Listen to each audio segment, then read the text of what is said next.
എയർപോർട്ടിൽ നിന്ന് വരുന്ന വഴിക്ക് ഏതോ ഒരു പുതിയ കിഴങ്ങൻ ചെക്കന്റെ ഒരുപാട് ഫ്ലക്സുകൾ കണ്ടല്ലോ.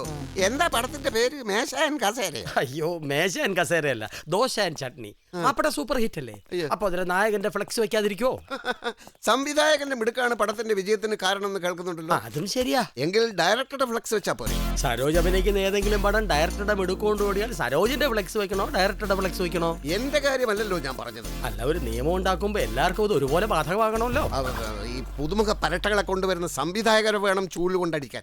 ഫാൻസുകാരോട് പറ ആ ഫ്ലക്സിലെല്ലാം ചാണക വെള്ളം ഒഴിക്കാൻ. അതിന് ഇതിനും മാത്രം ചാണകം ഇടുന്ന? അതെന്താ, കേരളത്തിലെ പശുക്കളൊന്നും ഇപ്പൊ ചാണകം ഇടുന്നില്ലേ?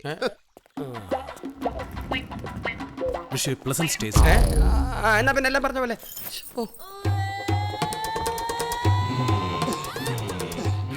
ഇല്ല. അല്ല, കേണൽ കാര്യം 80% ഓക്കെ ആയി എന്ന് ഫോണിൽ പറഞ്ഞല്ലോ. ബാക്കി 20% എന്ത് പറ്റി? സരോജ് അഭിനയിച്ച പട്ടാളപ്പടങ്ങൾ കണ്ടതാ ആർമിയിൽ ചിലർക്ക് പ്രശ്നമായത്.